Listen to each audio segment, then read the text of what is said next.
Shepard, thank you very much. Back here in Cleveland, we want to bring in our guest, who is the head of Steve Loomis, who's the head of the Policemen's Patrolmen's Association here in Cleveland. Good to have you with us, sir. Thank you very much, ma'am. So you really believe that the governor should change his mind about suspending the open carry law for the course of this convention, correct? Absolutely. Why? Well, because it's the right thing to do. I don't want to hear that we can't do it, because we're doing it in a 6-block radius around the hard zone. So if you're telling me that you can't do it, then that implies that the delegates' lives are more important than the police officers' lives and the folks outside the moated gate. We don't want to divert the very limited resources that we have by watching people that, good, God-fearing, law-abiding citizens that have an open carry. That's going to draw our attention in this, this tragic world that we're living in right now. And we want to have all our resources looking for the truly bad people that are going to come out here. So, what's the mood among police officers here in Cleveland right now? Are they worried? They're worried. They're heartbroken. We feel that we're out here on a limb by ourselves. We're looking for leadership, whether it's at a state level through Governor Kasich. And if he can't do it legally, then he can help us do it. And you make a great point, though. I mean, why can they legally suspend it within the perimeter of the convention zone, which we know they've already done? You can't carry an open any sort of gun into that zone. And yet, when you go outside that perimeter, he says this. Let's put his statement up on the screen as we wait for this news conference to get underway. He says, law enforcement is a noble, essential calling, and we all grieve that we've again seen attacks on our officers. Ohio governors do not have the power to arbitrarily suspend federal and state constitutional rights or state laws, as suggested. The bonds between our communities and police must be reset and rebuilt, as we are doing in Ohio, so our communities and officers can both be safe.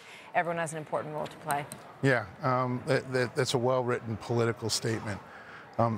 There's no basis in reality to that. The governor could very easily declare a state of emergency and act with executive powers, according to our attorneys. So we're just asking for help. I'm not an attorney. I don't know what the law is. And if the governor can't do it and is not willing to do it, then he should be willing to help us do it, because we know it's being done at a federal level in a 6-block radius of that hard zone. And again, the delegates are no more important than the police officers and the men and women and the protesters and the supporters of Donald Trump that are outside the gated moat and the security of the hard zone. So we're asking him to do the right thing. We're asking for some help. We desperately, in this country, we need leadership that's going to step up and help and put this down. This notion that police officers are the enemy is absolutely insane to me. What's going on right now, and think about what's going on right now. It's based on a police-involved shooting in Baton Rouge, Louisiana. 4-time convicted felon with a gun in his pocket fighting with the police. It's a false narrative that Black Lives Matter and the new Black Panther Party, they were here, threatening to kill us last night when they were marching on the 3rd District here in the city of Cleveland. You can't go and, freedom of speech is one thing, but you cannot go into a theater and scream fire. And I believe that that's what's going on right now. I think that we can make that argument that you're going into a crowd of people and you're saying kill the police, and very influential people, including the President of the United States. It was just mind-boggling to me that he made the statements that he did just one day after the events, the police-involved shootings. Before 1 minute of investigation was done, very divisive. And when a credible person like that is making statements like that, it validates the false narrative that the Black Lives Matter folks have out there. We all want the same thing. We want everybody to go home at the end of the day safely. Protesters, supporters, police officers, people that are just down here to see what's going on. And we can't do that without the help of our leadership. I mean, everybody, violence is what keeps coming to my mind. And as you say, everybody wakes up in the morning wanting to go home at the end of that day. And the president is going to speak at 4:30. Here's a little bit of the statement that he has already released, which gives us a suggestion of where he's going to be going here with this statement. And let me read that to you and get your thoughts on it, Steve. Okay. We may not yet know the motives for this attack, and he's talking about Baton Rouge here, but I want to be clear. There's no justification for violence against law enforcement. None. These attacks are the work of cowards who speak for no one. They right no wrongs. They advance no causes. The officers in Baton Rouge, the officers in Dallas were our fellow Americans, part of our community, part of our country, with people who loved them and needed them and who need us now, all of us, to be at our best. Your reaction?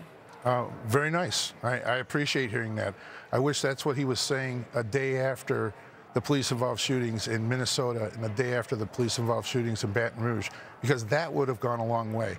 The divisive things that he said, and the governor of Minnesota, that is actually what has sparked the murders of police officers. And these are not, you cannot compare a police-involved shooting, police officers going out and doing their job and defending their lives, to the absolute murder, setting up and murdering of the Dallas police officers here in Baton Rouge. You know, I find it curious that the president all of a sudden wants to wait and see what the motivations were.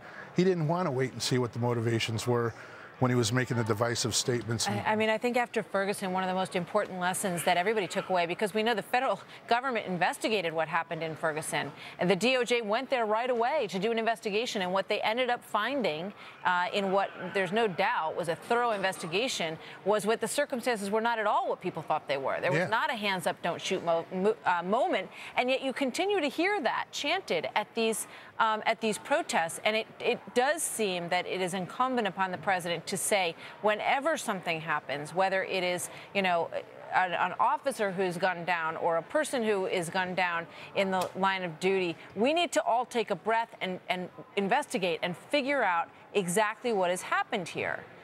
All that being said, you know, I looked at a piece that was written by Senator Tim Scott, who is an African-American senator from South Carolina, who is a Republican. And he said that, you know, he feels that we need to not ignore the struggle and the feelings that some black people feel, that they are pulled over often. He said that his brother was once pulled over, and, you know, they said they thought he'd stolen a car because he was driving a Volvo. Mm-hmm. What's your reaction when you hear that from Senator Scott? Well, you know, I agree.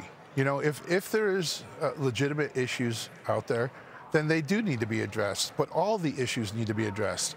You know, the president very clearly said that African-American males between 15 and 35 are 3.5 more times likely to be approached by police officers. But what he didn't tell you is that they're being approached because of the crime rates in the African-American communities. And I'm not calling anybody a name here. That's a reality. You know, the homicide rates, the black-on-black crime is off the charts in this country right now. And those are issues that real issues that we all need to address and embrace and get, you know, there's lies, damn lies, and statistics. And life is life. And as you point out, I mean, when you think about what's happened in our inner cities and you look at the homicide rates that are climbing and you think about the children and people who've been killed in gunfire that is drug offense related, and you wonder where the march is for those people, those innocent lives as well. So we need to take a good hard look at what's going on. And we can do it. We can do it as a community. Listen, there is not one neighborhood in the city of Cleveland, and I would bet you my life that there's not one neighborhood in this country that the vast majority of the people in it, blue, black, green, purple, pink, I don't care what color they are, have good, God-fearing, law-abiding citizens in there. I've been a policeman for 23 years. I've answered thousands of radio assignments. I've never one time picked that radio up and said, hey, what color is the family that's calling for help?